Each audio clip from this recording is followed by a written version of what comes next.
Hey, salut les gars! Bienvenue dans un autre épisode de BS Squad Build. Dans l'épisode d'aujourd'hui, c'est l'échappement en titane sur la GT-R. J'ai dépassé le budget et dépensé beaucoup d'argent pour un échappement complet en titane pour cette voiture parce qu'avec les turbos et tout le reste, la voiture devrait vraiment bien sonner. Alors j'ai pensé qu'ajouter un échappement en titane, ça sonnerait encore mieux, non? Donc ça devrait être très amusant. Nous allons installer les feux arrière, le pare-choc arrière, et ensuite ce petit truc de lèvres de pare-choc arrière que je vous montrerai plus tard, qui nous aide à savoir où nous devons placer nos embouts d'échappement. Ensuite, nous allons faire une installation complète de l'échappement en titane et voir comment ça sonne.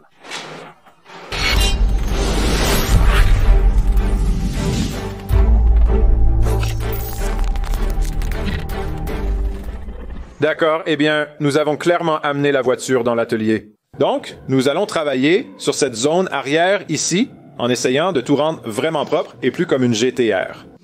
Pour cela, nous devrons nettoyer les phares. Ils ont reçu un peu de surpulvérisation, mais ce n'est pas vraiment collé à eux. C'est juste un peu de poussière. Nous allons tout nettoyer. Et l'onglet s'est cassé sur l'un d'eux, peut-être deux onglets, lorsque l'accident s'est produit sur ce feu arrière qui va ici.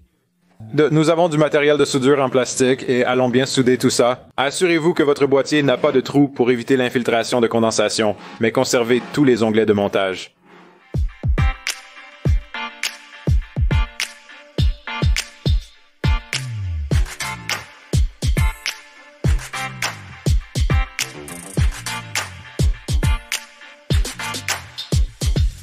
Maintenant que ces feux arrière là-bas sont en train de sécher, je suis sous la voiture et je veux vous montrer la procédure de remplacement pour le goujon retiré.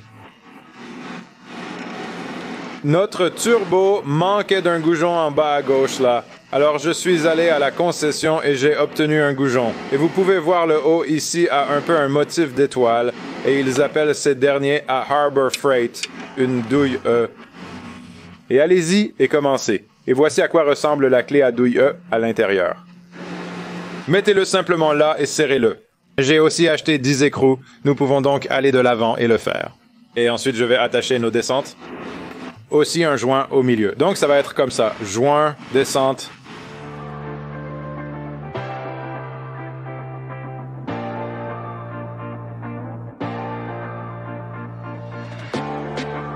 J'ai essayé un petit peu, mais une fois que je l'ai mis là, j'ai réalisé que je n'aurais pas assez d'accès pour installer les capteurs O2 avec ça là-dedans. Je me suis dit d'enlever les capteurs et d'installer ceux de O2 au sol. Cette voiture est un peu étrange. Il existe deux capteurs O2, avec des numéros de pièces distincts. Un pour le côté droit et un pour le côté gauche. Je vais chercher ça rapidement sur Google. Nous allons mettre nos capteurs O2 ici. Je vais le glisser vers le haut dans la voiture, brancher le capteur O2, puis fixer les écrous à l'arrière du turbo pour maintenir les descentes.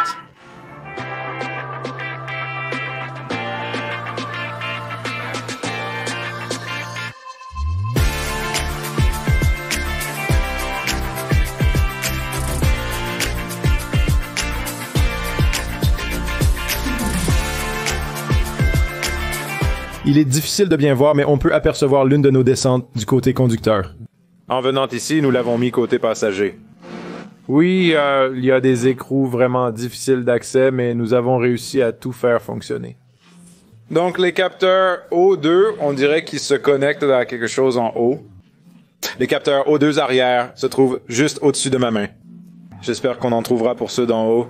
Donc, je vais aller de l'avant et les faire passer à travers. Kyle va attraper les câbles sous le capot et nous allons finir les connexions.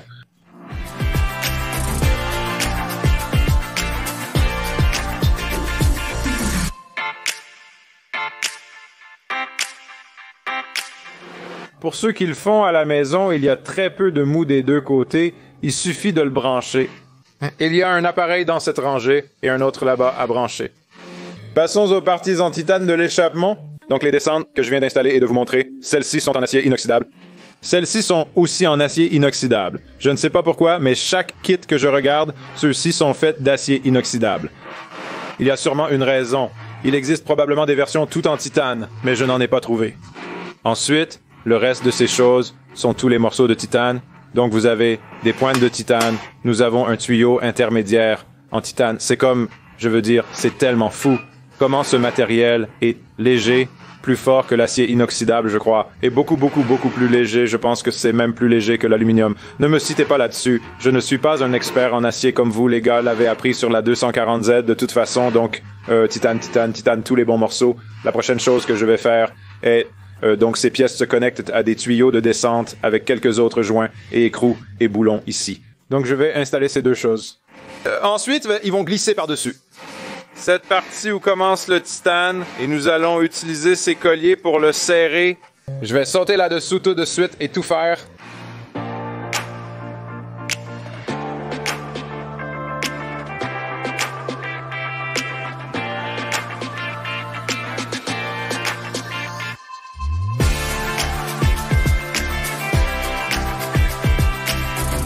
Nous avons installé la deuxième pièce de notre descente, qui va ensuite dans le tuyau intermédiaire. Notez que les colliers ne sont pas encore en place. Je veux garder tout fluide, capable de bouger un peu pendant que nous continuons à installer ces prochaines pièces plus loin. Donc, en passant à l'arrière, ici, nous devons aller de l'avant et monter notre pare-choc. De cette façon, nous pouvons monter notre lèvre de pare-choc arrière et nous pouvons déterminer où notre échappement doit atterrir. Pour monter le pare-choc, nous devons en fait monter les feux arrière dans le pare-choc.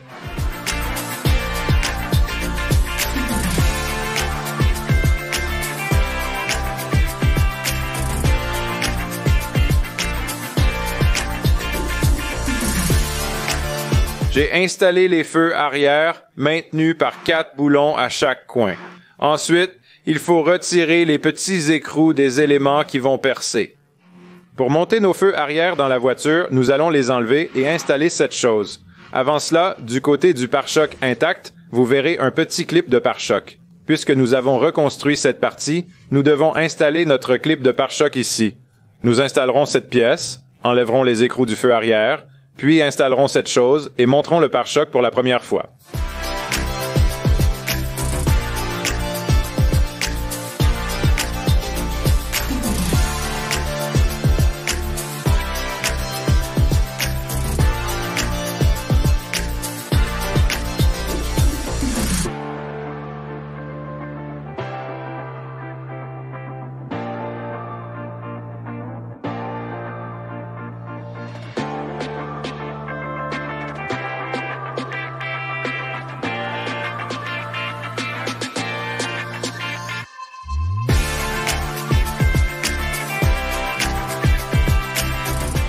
La voiture retrouve son look de GTR. Nous avons assemblé les feux arrière dans le pare-choc et le pare-choc sur la voiture en ajoutant des coins lumineux malgré quelques difficultés. Tout s'adapte bien et en toute sécurité. Ensuite, nous avons fait un essai de montage de la lèvre de pare-chocs inférieure. C'est un montage à blanc car il doit être retiré pour aller en cabine de peinture.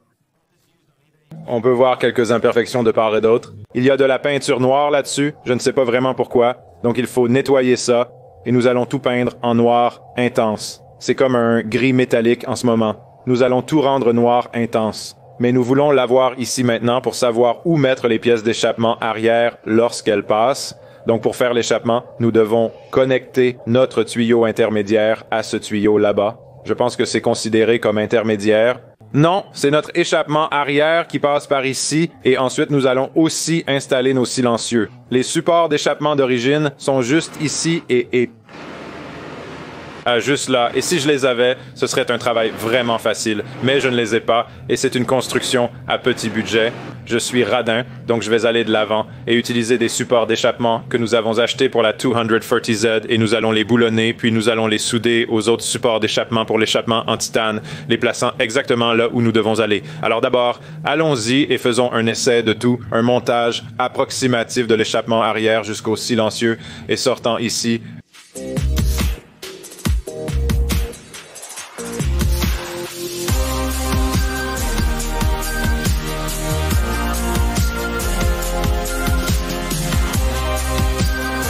Souvenez-vous des autres choses qu'on avait prévu de faire mais qu'on n'a pas faites. J'ai fait passer les lignes de frein à main au-dessus de la transmission, puis nous avons installé la barre stabilisatrice arrière. C'est important.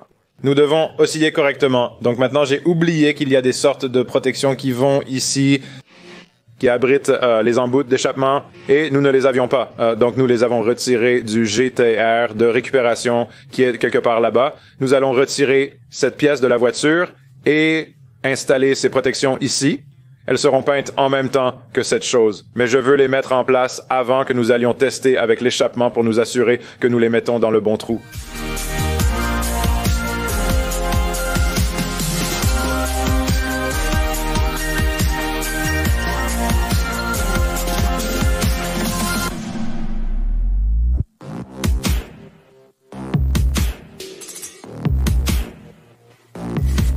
Nous avons installé nos protections ici.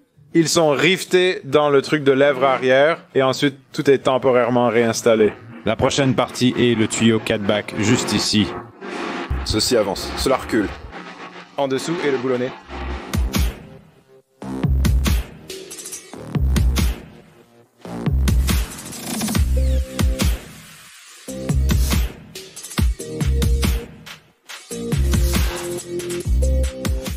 C'est le catback installé et maintenant pour les silencieux.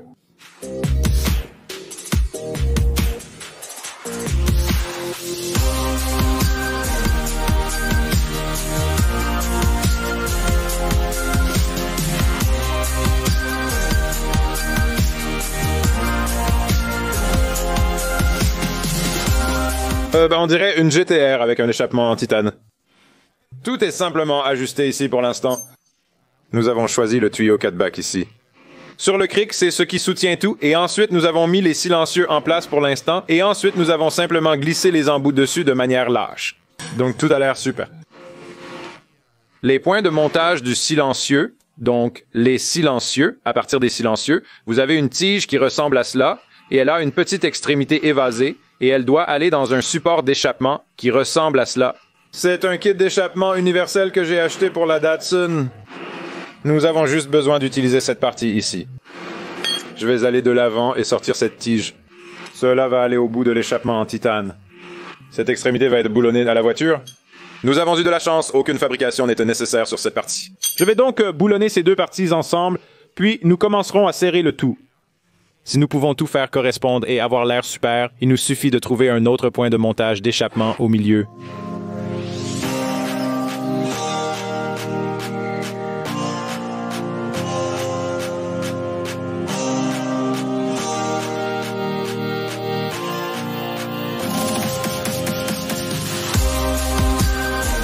D'accord, l'échappement est suspendu. Je vais vous montrer nos réalisations.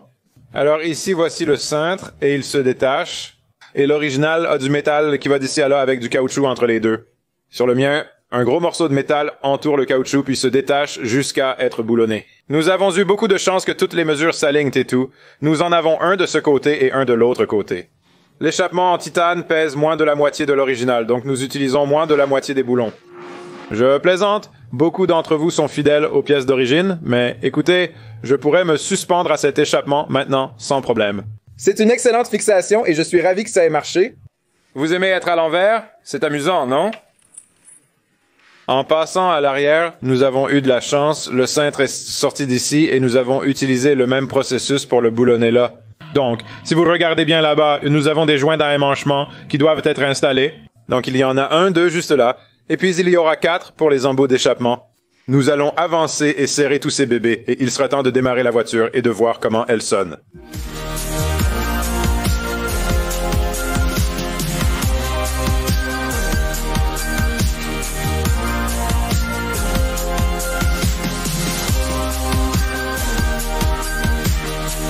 D'accord, nous sommes tous serrés. Ça a l'air fantastique. C'est notre configuration. Celle-ci un peu plus que celle-là est le look que nous recherchons maintenant. Comme vous les gars, je veux entendre comment ça sonne. Alors nous allons le démarrer. Nous écouterons ici avec le démarrage à froid. Nous allons ajouter du carburant, puis nous allons démarrer pour voir à quoi ressemble le démarrage à froid. Et ensuite, je vais lui donner du temps pour se réchauffer. Et ensuite, je vais l'envelopper comme un fou. Ça sonne bien. Testons notre jauge à essence. Nous avons ajouté environ 4 gallons d'essence. Hey, nous sommes à sec. Ça fonctionne. Voyons à quoi ressemble le démarrage à froid.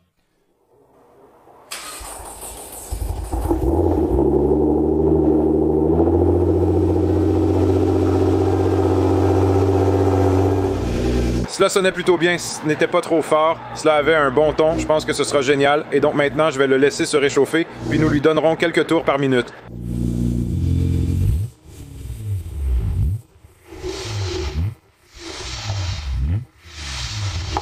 C'est vraiment bien, ce n'est que 4000.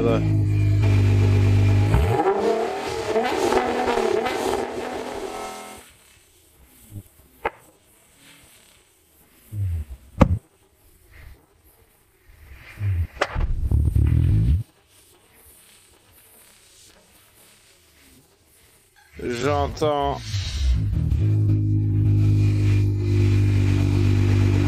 Il paraît que nous recevons des boules de feu. J'essaierai d'en obtenir plus pour notre entrée. Or, quand nous sommes au point mort, je pense qu'à cause du contrôle de lancement, il ne peut pas dépasser 5000 tours par minute où le propriétaire précédent a mis une sorte de configuration à 2 étapes sur cela. Mais aussi, nos soupapes de décharge sont réglées. Non, oui, juste oui, nos soupapes de décharge sont réglées de manière à ce qu'elles vont libérer beaucoup d'atmosphère supplémentaire. Air, et il va déverser du carburant dans l'échappement, ce qui fait probablement ce que je voulais qu'il fasse bien.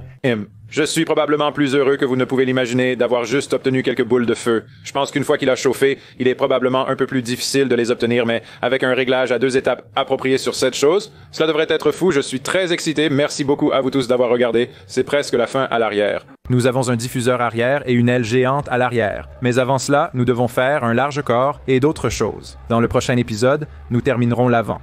Nous avons un tas de bonnes choses. Restez à l'écoute pour ça. Merci encore d'avoir regardé, j'apprécie énormément. Si vous travaillez sous la voiture, optez pour un bonnet plutôt qu'un chapeau, car la visière gêne. Pour commander un bonnet, rendez-vous sur B is for Build. Et profitez de plus d'espace pour la tête. Je suis un excellent vendeur de vêtements. Je dois dire merci de regarder les gars. Je vous apprécie tous. Je vous verrai la prochaine fois. N'oubliez pas de vous abonner.